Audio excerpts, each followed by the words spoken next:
আসসালামু আলাইকুম। কেমন আছেন আপনারা? কি ভালো নেই? টেনশন করার কিছু নাই। মন আপনাদের আর ভালো রাখার দায়িত্ব জীবন স্যার, তাই না?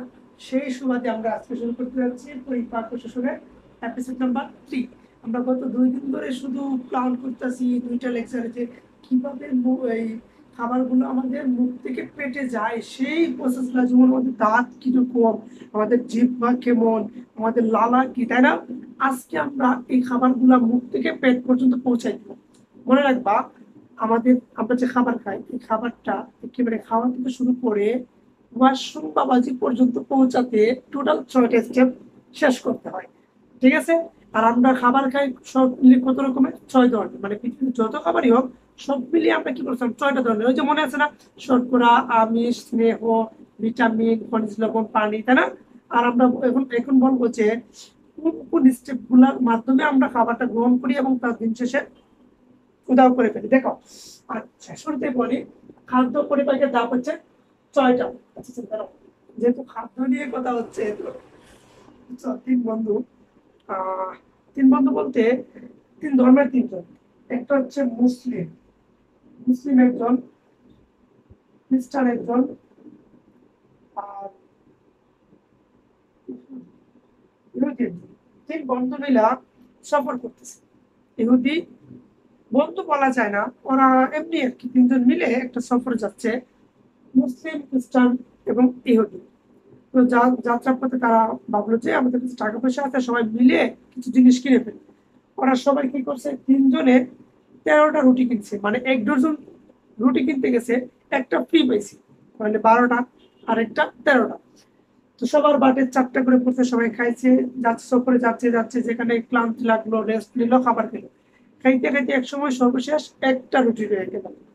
এবার তারা প্ল্যান করছে একটা রুটি নিল, এটা কেমনে খাবো? আমরা মানুষ হচ্ছে 3জন, রুটি হচ্ছে একটা, তাহলে কেমনে খাবো? এখানে মুসলিম দেশে বলতেছে আমরা যে কোনো একজন খেয়ে খেয়ে নিলেই তো হয়ে যায়। আর খ্রিস্টান যে, সে ভাবতেছে না, এটা একটু সমান ভাগ করে তো খাইলে হয়ে যাবে, তবে অল্প অল্প করবে, কারোই পেট ভরবে না। আর ইহুদি যে, সে তো এমনিতে শয়তান। ইহুদিরা কিন্তু এমনিতে শয়তান।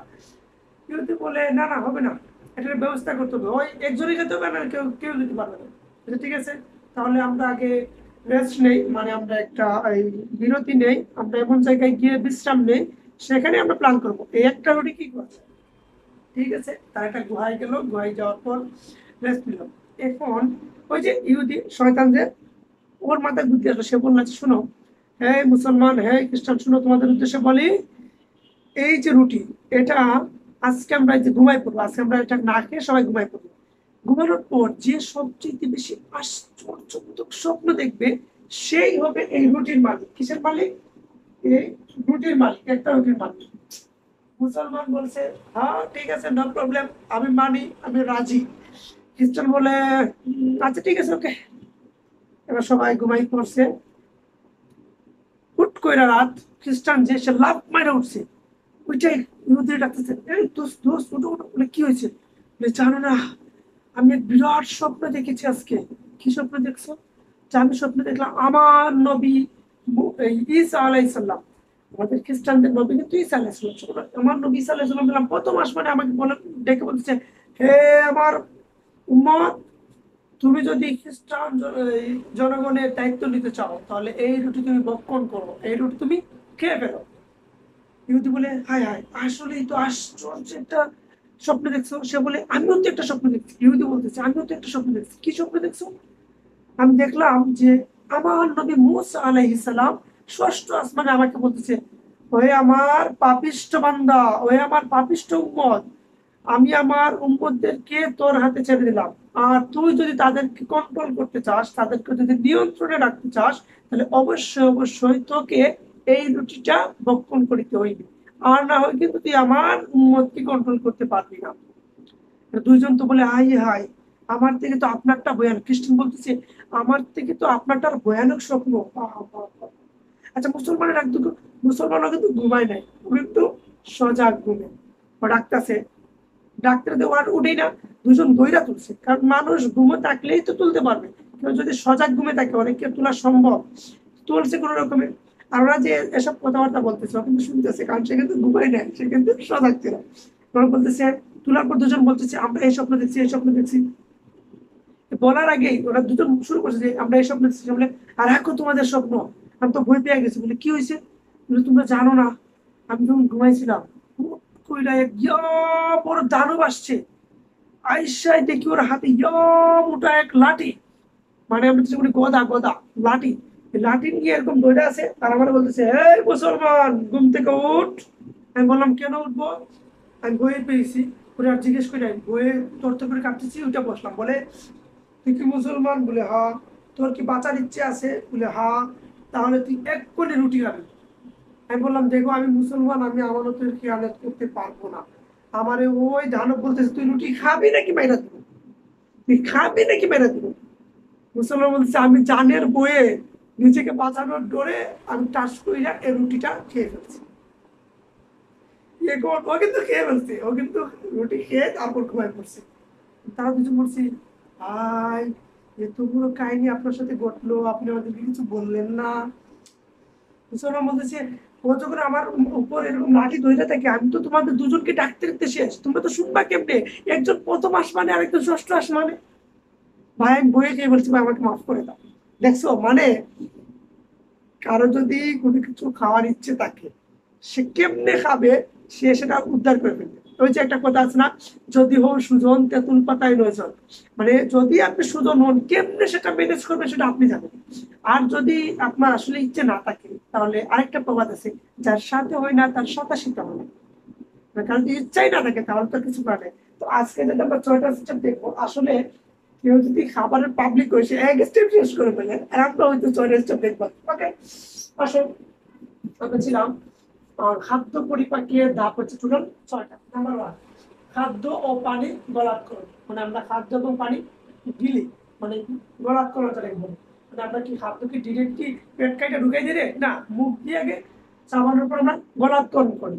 তাহলে 1 নম্বর হচ্ছে আমরা গলাৎকরণ করি, ঠিক আছে। 2 নম্বর পৌষ্টিক নালীতে খাদ্যের সঞ্চালন। স্যার বুঝি নাই, আমরা খাওয়ার পর আমাদের যে নালীগুলোতে যায়, যাওয়ার সময় নালীগুলো এরকম ঢেউ ঢেউ আকৃতি সৃষ্টি করে। কি করে ঢেউ সৃষ্টি করে? তুমি কি কোনো সাপ যখন ব্যাং এই খাবার খায়, ব্যাংকে যখন শিকার দেখছো কিভাবে তার পেটের ভিতরে এরকম ঢুকে, ঠিক এইভাবে আমাদের খাবারগুলো যায়। একটু কষ্ট করে স্যার ইউটিউব থেকে গুগল থেকে এগুলো সার্চ করে দেখেন, ঠিক আছে স্যার, এগুলো দেখার সময় নেই স্যার। তাহলে আপনারা কি দেখেন? আপনার তো সার্চ করেন तुझे देखा तो जाना साना तुझमें रब दिखता है लुटपुट गाए ना हट्टी पट्टी डिम तारा শয়তান এক একটা রাত্রি বাড়ি, ঠিক আছে সার্চ করে দেখবা। তাহলে এই যে পৌষ্টিক নালী মানে হচ্ছে আমাদের অন্ন নালী। গত লেকচারে বলছিলাম না আমরা, পৌষ্টিক নালী মানে আমাদের নালীটা বুঝে, খাদ্য নালী কমছে। তাহলে খাদ্য নালীতে খাদ্যের সঞ্চালন, খাদ্যের যান্ত্রিক পরিপাক। এই যে যান্ত্রিক পরিপাক মানে এটা কিন্তু মূলত এই 2 নম্বরে হওয়ার কথা ছিল, বাট ওই যে সিকোয়েন্স একটু মেনটেন করতে গিয়ে যান্ত্রিক পরিপাক কিন্তু আমাদের পেটের মধ্যে হয়, মুখের মধ্যে হয়, ঠিক আছে। আমরা আজকেই দেখবো যে পেটের মধ্যে কিভাবে যান্ত্রিক পরিপাক হয়। তাহলে আমাদের খাদ্যের একটা যান্ত্রিক পরিপাক হয়। তারপর 4 নম্বরে পেটে যাওয়ার পর আমাদের একটা রাসায়নিক পরিপাক করে। ওই যে মাঝে মধ্যে যে বেশি খাওয়ার লোভে এই খাবার দাবার বেশি না চিবিয়ে একটা করে গিলে ফেলে, ওগুলা পেটে যাওয়ার পর ওগুলোর উপর কিছু ক্রিয়া করে, যেটাকে আমরা বলি রাসায়নিক পরিপাক। 5 নম্বর যে খাদ্য এবং পানি পরিশোষণ। খাবার দাবার সব শেষ, পেটের মধ্যে পেট ফুলে থাকে, তারপর কিছুক্ষণ পর পেট আবার ডাইমা যায়। খাবার যাই কই, খাবার খেয়ে বিভিন্ন রকমের মেশিনারি কাজ করতে করতে এটা থেকে যেগুলো আমাদের দেহের জন্য প্রয়োজন সেগুলো শোষণ করে দেহটা রেখে দেয়, বাকিগুলা বুঝতে পারছো কই যায়? ওয়াশরুম বাবাজির কাছে। ওকে গেল খাদ্যের পরিশোষণ। আর সর্বশেষ আমাদের বর্জ্য পদার্থ নিষ্কাশন। আমরা স্বর্ণগুলা ওয়াশরুমের কাছে গিয়ে জমা রেখে আসি। আর এই ওয়াশরুম এমন এক অফিস যেখানে মানুষ প্রয়োজন ছাড়া 1 সেকেন্ডও থাকতে পারে। আপনি যত বড়ই অফিস কর্মচারী হন, এই অফিসে যাওয়ার পর আপনার প্রয়োজন শেষ, আপনার 1 সেকেন্ডও থাকতে পারবেন না। সেটা স্বর্ণের ওয়াশরুম হোক, আর রূপের হোক, আর হিরের হোক, আর ডায়মন্ডের হোক। আমি কি বেশি বললাম রে? কথা কি ঠিক আছে? আচ্ছা এখন আসেন, এই যে খাবারটা বলছিলাম আমরা কি খাইলাম, কি খাইলাম? আমরা খাদ্য উপাদান খাইলাম। তাহলে খাদ্য উপাদান টোটাল কয়টা আছে? 6টা। কেন আমরা দেখবো এই 6টা উপাদান আমাদের দেহে কোন খাদ্যটা কিভাবে কাজ করে। তো নাম্বার 1 আমরা বললাম শর্করা। শর্করা ইংলিশ কি রে? শর্করা ইংলিশ কি? কার্বোহাইড্রেট। এটা লিখে রাখো, শর্করা ইংলিশ কার্বোহাইড্রেট। কার্বোহাইড্রেট শর্করা ইংলিশ কার্বোহাইড্রেট, ঠিক আছে। কার্বোহাইড্রেট কি করে? আমাদের শরীরের তাপ শক্তি উৎপাদন করে। কি করে? তাপ শক্তি উৎপাদন করে। হয়তো মাঝে মধ্যে আমরা অনেক সময় না গরুর গোশত গুলোতে কি কার্বোহাইড্রেট না শর্করা না খাওয়ার পর আমরা শরীর ডিরেক্টলি গরম হয়ে যায় না, এটা তো হচ্ছে এক্সট্রা গরম হয়ে যায়। বাট স্বাভাবিকভাবে আমাদের দেহের ভিতরে তাপশক্তি উৎপাদন করে শর্করা জাতীয় খাবাররা, এবং আমাদের কর্মক্ষমতা বৃদ্ধি করে, মানে আমাদের কাজ করার যে শক্তি সেটা বৃদ্ধি করে আমাদের শর্করা জাতীয় খাবার। তাহলে গেল শর্করা। এবার আসো আমিষ। আমিষের ইংলিশ কি রে? প্রোটিন। আমিষের ইংলিশ কি? প্রোটিন। PROTEIN, protein. ঠিক আছে, প্রোটিন। ঠিক আছে, এই প্রোটিন যেটা, এই প্রোটিনের কাজ কি? আমাদের দেহটা বৃদ্ধি করে, আমাদের দেহটা বৃদ্ধি করে, মানে আমাদের দেহটা মোটা করে অথবা লম্বা করে, আমাদের দেহ বৃদ্ধি করে। তাহলে আমিষ জাতীয় খাদ্য যারা বেশি খায় তারাই সবচেয়ে লম্বা হয়, তারা একটু মোটা হয়, স্বাস্থ্যবান হয়। ঠিক আছে, খাদ্য দেহ বৃদ্ধি করে এবং আমাদের দেহের ক্ষয়পূরণ করে, মানে বিভিন্ন ধরনের ক্ষয়, যেমন আপনার কোথাও হাত কেটে গেছিল, এটাতে একটা স্কেচ রয়ে যায় না, এটা অনেকদিন পর কি হয়, মিলে যায়। কেন? এই যে আমিষ জাতীয় খাবার বা প্রোটিন জাতীয় খাবার খেলে বেশি বেশি করে এটা বুঝে যায়। যদি কেউ দেখা গেল একটা স্কেচ হয়েছে, সে 5 বছর পর সেটা মিলাই দিচ্ছে, তার মানে সে অল্প অল্প করে প্রোটিন খেয়েছে। আর কেউ স্কেচ আছে ঠিকই 1 বছরের নাগাদ সেটা মিলাই গেল, তার মানে সে সবচেয়ে বেশি প্রোটিন জাতীয় খাবার খেয়েছে, তাই না? ওকে, এবারে সব এছাড়া এই ক্ষয়পূরণ ছাড়া এছাড়া এই আমিষটা ইম্পর্টেন্ট, এই আমিষটা ইম্পর্টেন্ট মনে রাখবা। আমিষ সবচেয়ে গুরুত্বপূর্ণ কাজ যেটা করে, এনজাইম এবং হরমোন উৎপাদন করে। এনজাইম এবং হরমোন উৎপাদন করে। এই যে আমিষ বা প্রোটিন, আমিষ বা প্রোটিনটা হচ্ছে আমাদের দেহের জন্য সবচেয়ে বেশি ইম্পর্টেন্ট। কেন? এই আমিষ থেকে আমরা এনজাইম এবং হরমোন পাই। আর আমাদের টোটাল বডিটাই চলে এনজাইম এবং হরমোন দিয়ে। আমাদের অনেকের অনেক রকমের প্রবলেম থাকে, তারা প্রত্যেকে যদি বেশি বেশি করে প্রোটিন খায় অথবা আমিষ খায়, তাহলে তাদের দেহে এনজাইম এবং হরমোন বেশি বেশি উৎপাদন হবে, এবং তার শারীরিক মানসিক অভ্যন্তরীণ গোপনীয় প্রকাশ্য অনেক ধরনের সমস্যা সবগুলো সমাধান হবে সহজে। সেজন্য বেশি বেশি করে প্রোটিন খাবে। ওকে, প্রোটিন যেমন ডিম, ডিম কিন্তু এক ধরনের প্রোটিন, চুলা, ডাল, এগুলো কিন্তু প্রোটিন, এগুলো একটু বেশি বেশি খাবা। ঠিক আছে, আচ্ছা, স্নেহ পদার্থ। এই স্নেহ পদার্থের ইংলিশ কি রে? স্নেহ পদার্থের ইংলিশ কি? লিপিড নাকি? বলো বলো। স্নেহ পদার্থ ইংলিশ কি? লিপিড। LIPID, লিপিড, তাই না? এই লিপিডের কাজ কি? লিপিড মানে কি? স্নেহ পদার্থ মানে কি? ফ্যাট। আমরা যেগুলো বলি চর্বি জাতীয়, চর্বি জাতীয় জিনিসগুলো সব সময় তাপ উৎপাদন করবে, আমরা জানি, খুব ভালো করেই জানি, এবং দেহের তাপ নিয়ন্ত্রণ করে, সেটাও আমাদের চর্বি বা স্নেহ বা লিপিড। ওকে, এটা আমরা সহজেই বুঝতে পারি। এবার আসে ভিটামিন। ভিটামিন ইংলিশ আর ভিটামিন, তাই না? এমন কথা হচ্ছে, দেখো, ভিটামিনের সবচেয়ে গুরুত্বপূর্ণ একটাই কাজ মনে রাখবো। বইয়ে অনেকগুলো লিখা আছে, কোনগুলোই পড়ার প্রয়োজন নাই, এমনি পড়বা ঠিকই, বাট মনে রাখার প্রয়োজন নাই। সবচেয়ে বেশি মনে রাখবা এটা, এই যে রোগ প্রতিরোধ শক্তি বৃদ্ধি করে, রোগ প্রতিরোধ ক্ষমতা বা শক্তি বৃদ্ধি করে, রোগ প্রতিরোধ শক্তি বৃদ্ধি করে অথবা রোগ প্রতিরোধ ক্ষমতা বৃদ্ধি করে। এবার আসেন, ভিটামিনের কাজ হচ্ছে আমাদের দেহ থেকে যত ধরনের অসুস্থতা, এগুলো থেকে বেঁচে থাকার জন্য ভিটামিন খাই। আমরা কি করি? আচ্ছা, ও তো রুগা, ও তো শক্তি নাই, আচ্ছা ওর একটু ভিটামিন খাওয়ানো, শক্তি হবে। ভিটামিনের কাজ কি শক্তি হওয়া? ভিটামিনের কাজ হচ্ছে রোগ প্রতিরোধ করে। আর আমরা বাঙালিরা মনে করি ভিটামিন খেলে সে স্বাস্থ্যবান হবে, সে উঁচা মোটা হবে, সে অনেক শক্তি হবে, তাই না? এটা ভুয়া। মানে এটা কসমিক গেল না। সে যদি শক্তি করতে চায় তাহলে সে কি করবে? শর্করা খাবে, তার কার্যক্ষমতা বাড়বে, প্রোটিন খাবে, তার দেহ বৃদ্ধি পাবে, ক্ষয়পূরণ হবে। ঠিক আছে, তাহলে বোঝা গেল ভিটামিনটা অ্যাকচুয়ালি আমাদের দেহ শক্তি বৃদ্ধি করে, আমাদের রোগ প্রতিরোধ ক্ষমতা বাড়াবে। ওকে, তারপর খনিজ লবণ। খনিজ লবণ ইংলিশ কি? মিনারেল, তাই না? Mineral, mineral. মিনারেল দিয়ে আমরা কি স্বাভাবিক পুষ্টিও বৃদ্ধি করতে পারি। স্বাভাবিকভাবে আমাদের যে বৃদ্ধি, সেটার সাথে সে তাল মিলিয়ে চলে। ওকে, আর সর্বশেষ পানি। পানি কিন্তু বেশি বেশি করে খেতে হবে। ঠিক আছে, পানি আমাদের অনেক কার্যকারী একটা জিনিস। পানি হচ্ছে আমাদের কোষের বিপাক ক্রিয়া নিয়ন্ত্রণ। কোষের বিপাক ক্রিয়া মানে স্যার বুঝি নাই, আমাদের কোষের অভ্যন্তরীণ মাঝে মধ্যে হয় না যে পুরো শরীর টান টান লাগতেছে, তার মানে মনে রাখবা, ওই যেই বলে তার শরীরটা টান টান করছে, তাহলে তার পানির পরিমাণটা দেহ থেকে কমে গেছে। ঠিক আছে, সেজন্য পানি বেশি করে খেতে হবে, যেমন কোষগুলো সতেজ থাকে। যে যত বেশি পানি খায় তার স্কিন তত সুন্দর থাকে। বুঝে গেছে? এছাড়াও পানি বেশি বেশি খেলে আমাদের মাথা ব্যথা কম থাকে, আমরা বিভিন্ন ধরনের মাথা ব্যথা হয় না, এগুলো থেকে বেঁচে থাকবো। আর এই পানিটা দৈনিক কত লিটার খাওয়া দরকার বলো তো? 2 লিটার, তাই না? 2 লিটার। আমরা বাঙালিরা ওই যদি 2 বার খাবার খাইতেন 2 গ্লাস, 3 বার খাবার খেলে 3 গ্লাস, এই তো শেষ খতম, সব মিলিয়ে 1 লিটার হয় না। ঠিক আছে, মিনিমাম, এটা হচ্ছে মিনিমাম। ঠিক আছে, মিনিমাম 2 লিটার। ওকে, এই হচ্ছে আমাদের খাদ্যের 6টা উপাদান। সেখান থেকে সবচেয়ে বেশি ইম্পর্টেন্ট হচ্ছে আমিষ, আর সেকেন্ড হচ্ছে এই ভিটামিন, যেটা আমাদের রোগ প্রতিরোধ শক্তি বৃদ্ধি করে, নট আমাদের বডির এনার্জি বৃদ্ধি করে। ক্লিয়ার? আচ্ছা, আজকের মূল আলোচনা, আজকের মূল আলোচনা হচ্ছে আমাদের পাকস্থলী।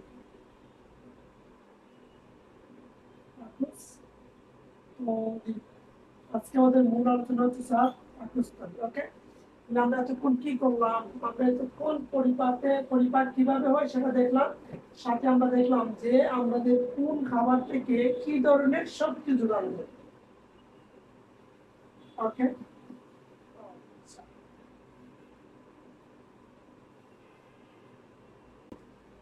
হ্যাঁ এদিকে, এদিকে একটু দেখো, পাকস্থলী পড়বো না? পাকস্থলী দেখতে কিরকম বলো তো? এরকম আমাদের পাকস্থলী। পাকস্থলী ইংলিশ কি? স্টোমাক। পাকস্থলী ইংলিশ কি? স্টোমাক। স্টোমাক না? আচ্ছা, পাকস্থলীর সাথে আমরা সবচেয়ে বেশি পরিচিত কেন? কারণ আমাদের 100 জনের মধ্যে 78 জন, 78 থেকে 85 জনের গ্যাসের সমস্যা, গ্যাস্ট্রিকের প্রবলেম, সেটা আমাদের এই পাকস্থলীর সাথে রিলেটেড। আচ্ছা, এটা পাকস্থলী ছিল, তাই না? এবার শোনো শোনো, এই শোনো এদিকে, খুব ইম্পর্টেন্ট। এই পাকস্থলীর মধ্যে মেইনলি 5টা পার্ট পাওয়া যায়। কয়টা পার্ট পাওয়া যায়? 5টা পার্ট পাওয়া যায়। কি কি দেখো? নাম্বার 1, এই যে এই পাশে একটা, এই পাশে একটা পার্ট পাওয়া যায়, ঠিক আছে? আবার এই পাশে আরেকটা পার্ট পাওয়া যায়, ঠিক আছে? এই দেখো, আর এই যে এই অংশটাতে আরেকটা পার্ট, এই যে এই উঁচু অংশটা, এটা হচ্ছে আরেকটা পার্ট, ঠিক আছে? আর এই যে বড়, যে বড় অংশটা, এটাও আরেকটা পার্ট। আর ছোট, এই যে এইটা হচ্ছে ছোট অংশটা, ছোট অংশটা আরেকটা পার্ট। আর কিছুই বুঝে নেই। আচ্ছা, আমি পাশে লিখে রাখি। পাকস্থলীর 5টি অংশ। পাকস্থলীর কয়টা অংশ? 5টা অংশ। তার আগে আমরা বলি, এই পাকস্থলীর 5টা অংশ একটা জিনিস আমরা, এই পাকস্থলীটা স্যার কতটুকু বড় থাকে, কতটুকু প্রস্থ থাকে, বা কতটুকু দৈর্ঘ্য থাকে, ঠিক না? আমরা যেহেতু ছোট বাচ্চাদের ছোট, বড় মানুষের বড়, তাই না? আমরা এভারেজ জানবো, মানে এভারেজে গড়ে একজন মানুষের কতটুকু থাকে। যেমন এই যে পাকস্থলী, পাকস্থলীর দৈর্ঘ্য কত বলো তো? আমরা 5 লেকচার করেছিলাম, 30.5 সেন্টিমিটার, 5 সেন্টিমিটার। আর প্রস্থটা ছিল আমাদের 15.2 সেন্টিমিটার। রাইট? ওকে। আর এই পাকস্থলীর মধ্যে মনে রাখবা, খাদ্য 2 রকমের পরিপাক ঘটে। কয় ধরনের? 2 ধরনের পরিপাক, মানে পাকস্থলীর মধ্যে আমাদের খাদ্যটা কয় ধরনের পরিপাক ঘটে? 2 ধরনের। একটা হচ্ছে 2 ধরনের পরিপাক, 2 ধরনের পরিপাক। নাম্বার 1 যান্ত্রিক পরিপাক, আর নাম্বার 2 হচ্ছে রাসায়নিক পরিপাক। রাসায়নিক পরিপাক। ওকে, এবার আসলে আমরা প্রত্যেকটা পার্ট সম্পর্কে জানি। আচ্ছা, এই যে এই দেখো, এইগুলো কি? এরকম বাঁকা থাকলে কি আমরা কি বলি? বাঁক বলি না? বাঁক। এই যে এটা হচ্ছে কি? বাঁক। কি যে বাঁক? এটাও কি? এটাও কিন্তু বাঁক। আচ্ছা বলেন তো, এটা কি বড় না? সেজন্য এটা হচ্ছে বড় বাঁক, মানে পাকস্থলীর বড় বাঁক। এটাও তো বাঁক। এটা কি ছোট না? এটা তুলনাটা ছোট, এটা হচ্ছে ছোট বাঁক। কি? এটা হচ্ছে বড় বাঁক, এটা হচ্ছে ছোট বাঁক। আর এই যে পাকস্থলীর উপরে একটু উঁচু অংশ, পাকস্থলীর উপরে যে একটু উঁচু অংশ, এটা বলে ফান্টাস। কি বলে? ফান্ডাস। ফান্ডাস, ফান্ডাস বা ফান্টাস, ঠিক আছে? ফান্ডাস বা ফান্টাস, ঠিক আছে? এই ফান্টাস বা ফান্ডাসে আমাদের গ্যাস জমে থাকে। পুরো এখানকার সব মিলিয়ে খাবার দাবার বাজে একটা অবস্থা করে গিয়ে এখানেই গ্যাস জমে থাকে। তাহলে গ্যাস কোথা থেকে উৎপন্ন হয়েছে? আর পাকস্থলী থেকে। আর পাকস্থলীর পুরো অংশে ফান্টাসে, ঠিক আছে? ওকে, এই ফান্টাসের মাধ্যমেই কিন্তু আমাদের গ্যাস্ট্রিক আলসার হয়। ওই যে বলেন আমার গ্যাসের সমস্যা হচ্ছে, এটা। আচ্ছা, এছাড়াও এই যে 2টা নাট বল্টের মতো লাগতেছে না? নাট বল্টের মতো লাগতেছে না? এই যে উপরে যেটা না, এই এটার নাম, এই উপরের এই এটার নাম হচ্ছে কার্ডিয়া। কি স্যার? কার্ডিয়া, ঠিক আছে? আর এই নিচেরটার নাম হচ্ছে, জিনিসটা সেম, মানে দুটো সেম, বাট উপরেরটাকে বলে কার্ডিয়া আর নিচেরটাকে বলে পাইলুরাস। কি বলে? পাইলুরাস। উপরটাকে কার্ডিয়া, নিচেরটাকে পাইলুরাস। এবার আসেন আপনাদেরকে আচ্ছা ছোট করে একটা জিনিস দেখাই। ধরো সাপোজ এই যে স্যারের হাতে একটা মেডেলের বক্স আছে, তাই না? যে মেডেলটা আমরা খুললাম, খুললে এর উপরে কি থাকে? একটা ডাকনা, তাই না? উপরে কি থাকে? একটা ডাকনা। আর নিচে কি? পুরো বক্স, তাই না? এই যে ডাকনা একটা আর বক্স একটা, এই দেখেন এখানে কিন্তু একটা ডাকনা, উপরে একটা ডাকনার মতো একটা জিনিস দিচ্ছি না? ডাকনার মতো একটা জিনিস দিচ্ছি না? এই ডাকনাটা হচ্ছে স্প্রিংটা। এটাকে সায়েন্সের ভাষা বলে স্প্রিংটা। কি বলে? স্প্রিংটা। মধ্যে শয়ে ফয়ে স্প্রিং স্প্রিং টপ। ওকে, স্প্রিং টপ, স্প্রিং টপ। আর এই যে নিচে আছে না? আচ্ছা, নিচেরটা, এই যে নিচেরটা এরকম না? এই নিচের এটার নাম হচ্ছে পাইলট। স্যার যে এটা, যে এটার নাম কি স্যার? Spring top. কি sir? Spring top, spring top. লেখা কি ক্লিয়ার দেখা যায়? লেখা কি ক্লিয়ার দেখা যায়? হ্যাঁ, ক্লিয়ার দেখা যায়। কি বুঝলো আপনারা? যে এই দুইটা আছে না, এই উপরেরটা হচ্ছে কার্ডিয়া আর নিচেরটা হচ্ছে পাইলুরাস। উপরেরটার যে ডাকনা, এই ডাকনাটা হচ্ছে স্প্রিংটা, নিচেরটাও ডাকনা নাম স্প্রিংটা। এবং স্যার দুইটা তো সেম হয়ে গেল, তাই না? আমরা বাড়িতে যখন ধরো যদি দুইটা দরজা থাকে, একটা কি বলে আমরা দরজা? এটা হচ্ছে মেইন দরজা, এটা হচ্ছে ভিতর দরজা। দরজা তো দুটোই সেম, তাই না? এইটা হচ্ছে বা সর্বোচ্চ ধরো পাশাপাশি দুই রুম, আপনি কি বলবো? আচ্ছা, এটা ছোট ভাইয়ের দরজা বা এটা হচ্ছে বড় ভাইয়ের রুমের দরজা, তাই না? দরজা সেম বাট নাম আলাদা। তাহলে এই যে স্প্রিংটার নাম, এটা হচ্ছে কার্ডিয়াকের সাথে লাগানোর সাথে দেখুন আমরা কার্ডিয়াক স্প্রিংটা কি বলি? কার্ডিয়াক। কার্ডিয়াক স্প্রিংটা, যেহেতু কার্ডিয়াকের ডাকনা, সেজন্য আমরা বলি কার্ডিয়াক স্প্রিংটা। আর যেহেতু পাইলুরাসের সাথে যে ডাকনা, সেটাকে আমরা বলি পাইলুরিক স্প্রিংটা। পাইলুরিক, পাইলুরিক স্প্রিংটা। খুব সহজ না? পাঁচটা কি কি পাইলাম আমরা? পাঁচটা অপশন নাম লিখি। নাম্বার ক। ক নম্বরে আমরা কি পাইছি? এক নম্বরে পাইছি এই ডাক্তারগুলোর নাম লাগবে, ঠিক আছে? এক নম্বর হচ্ছে কার্ডিয়া। এক নম্বর কি? কার্ডিয়া, ঠিক আছে। দুই নম্বরে পেলাম ফান্টাস। দুই নম্বরে কি পেলাম? ফান্টাস। খ, ফান্টাস। আর দু নম্বর, তিন নম্বরে পেলাম ছোট বাঘ। তিন নম্বর কি পেলাম আমরা? ছোট বাঘ। ছোট বাঘ, এটা কিসের বাঘ? পাকস্থলী ছোট বাঘ।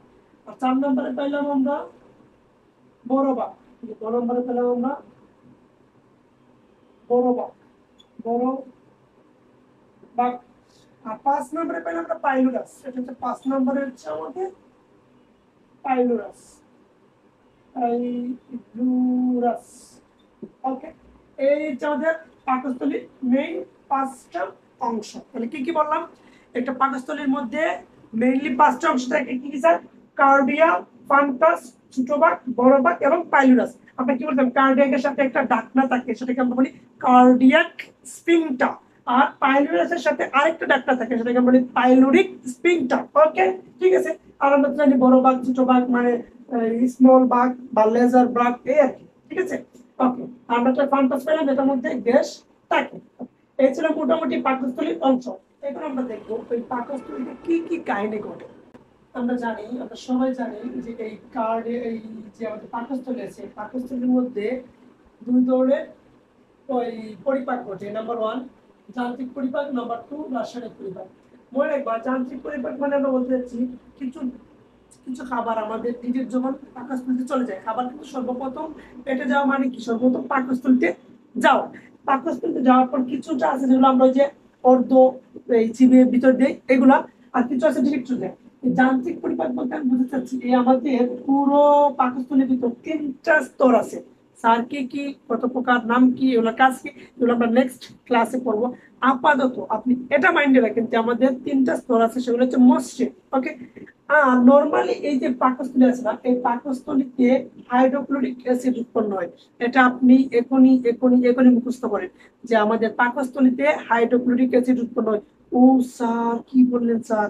আপনি যখন আমাদের এসএসসি তে পড়াইছিলেন স্যার, আপনি না বললেন যে হাইড্রোক্লোরিক অ্যাসিড, তারপর স্যার সালফিউরিক অ্যাসিড, এগুলো নাকি স্যার হাতে যদি এক ফুটা এখানে পড়ে তাহলে হাত ছিদ্র এদিকে বের হয়ে যায়। আপনারা বললেন স্যার আমাদের পেটের ভিতর তাও ওই পাকস্থলীতে হাইড্রোক্লোরিক অ্যাসিড থাকে স্যার, আমাদের কি পাকস্থলীটা ছিদ্র হয়ে যায় না?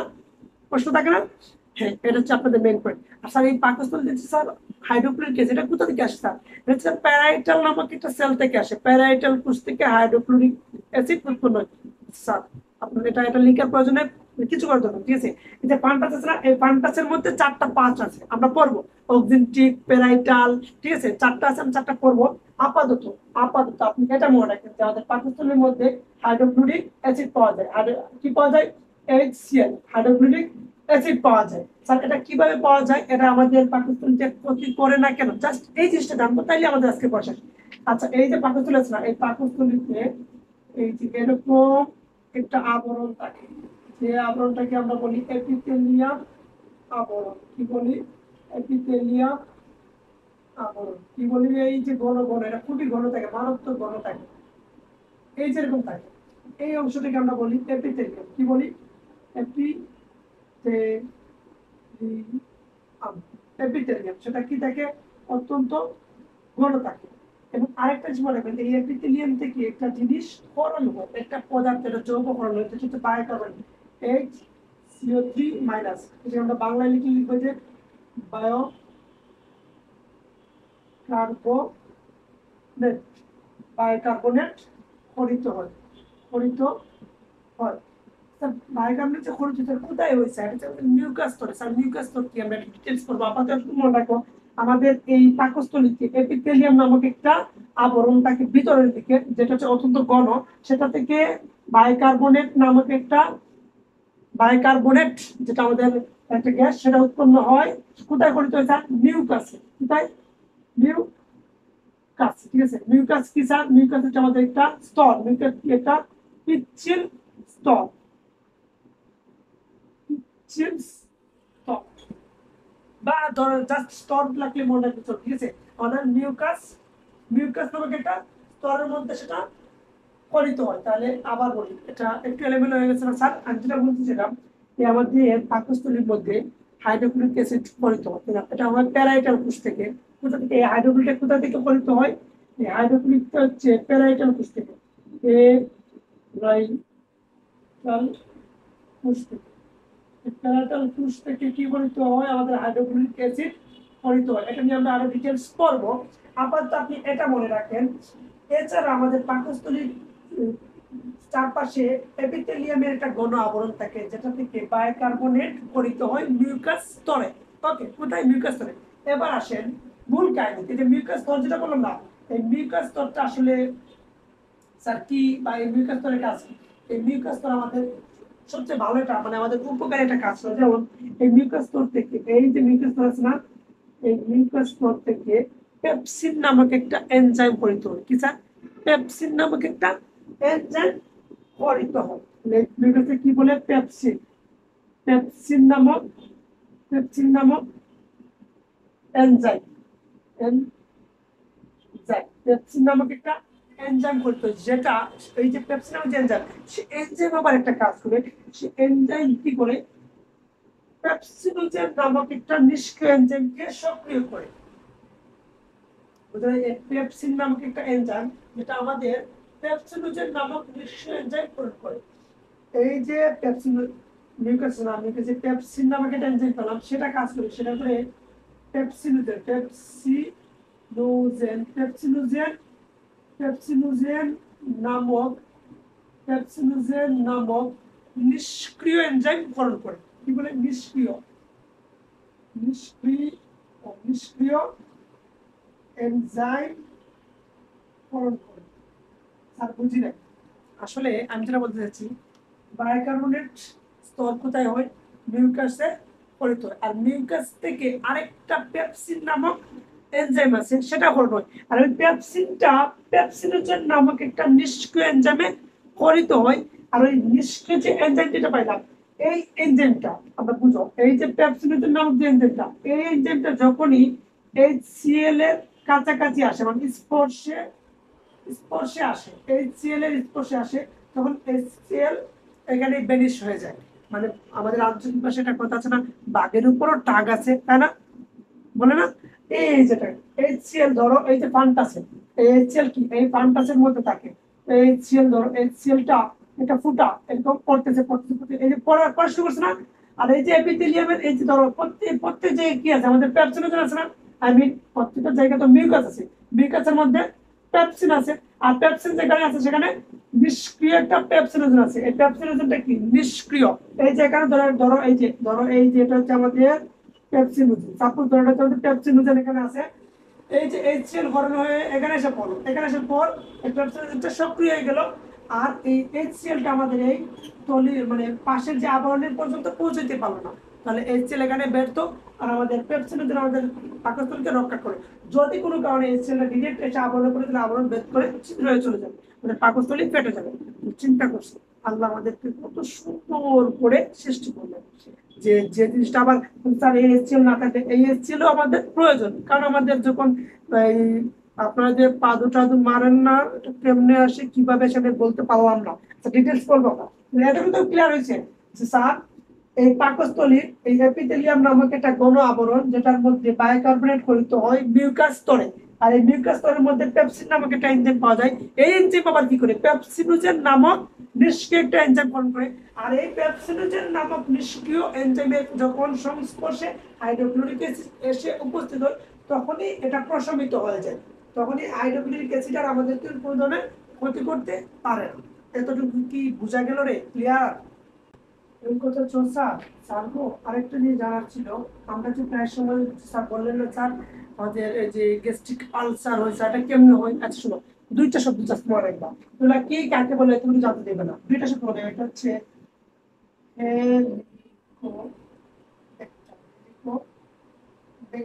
হেলিকোব্যাক্টার পাইলারি,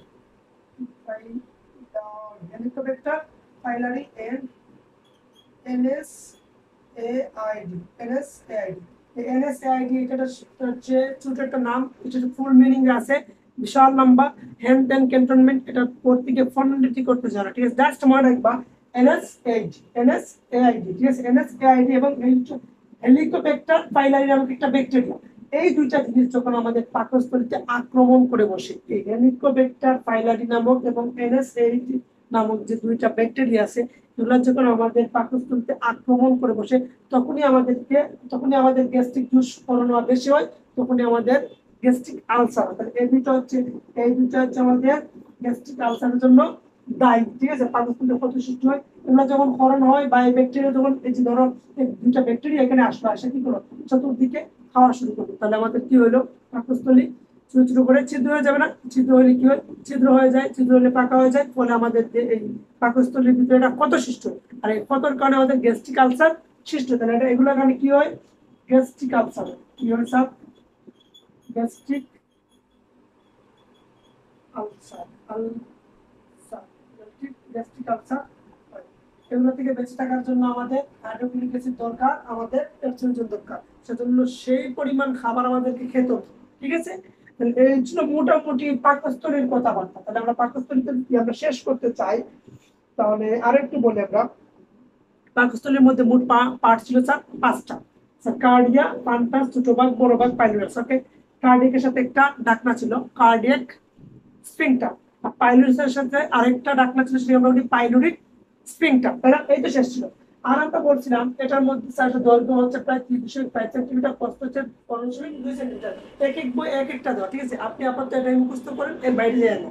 তারপর কত স্যার, এটার মধ্যে দুই ধরনের পরিপাক হয়, একটা হচ্ছে যান্ত্রিক পরিপাকটা, রাসায়নিক পরিপাক। রাসায়নিক পরিপাকটা তাও ফুলফিল হয় না, আংশিক হয়। কি স্যার? রাসায়নিক পরিপাকটা একটু আংশিক হয়, আংশিক হয়ে থাকে। বুঝা গেছে? আচ্ছা, আর সর্বশেষ যেটা বললাম, এই আমাদের পাকস্থলীর মধ্যে যে দুইটা হেলিকোব্যাক্টার পাইলারি এবং NSAID, এই দুইটা ব্যাকটেরিয়া যখন আক্রমণ করে আমাদের এই আবরণগুলো ক্ষত সৃষ্টি করে, এই ক্ষত সৃষ্টি করার কারণে আমরা গ্যাস্ট্রিক আলসারে, বুঝতে পারছো কি হয়? আচ্ছা ঠিক আছে, ওকে। তাহলে আজকের মতো আমরা এখানে রাখছি। আর আপনাদের কিছু প্রশ্ন করি, প্রশ্নের আনসার গুলো আমাকে কমেন্ট বক্সে অবশ্যই অবশ্যই জানাই দিবেন। নাম্বার 1, পরিপাক কাকে বলে? ঠিক আছে, এখানে 5টা কিওয়ার্ড ছিল, এটা অবশ্যই কমেন্টে লিখে দিবা, ঠিক আছে? আর আরেকটা প্রশ্ন হচ্ছে, আমরা যেটা পড়ছিলাম, আর কি কি পড়ছিলাম রে, সেকেন্ড ক্লাস আমি করছিলাম। আচ্ছা, দাঁতের মধ্যে যে আমাদের টোটাল মুখ গহ্বরের মধ্যে ইনসিসর কয়টা?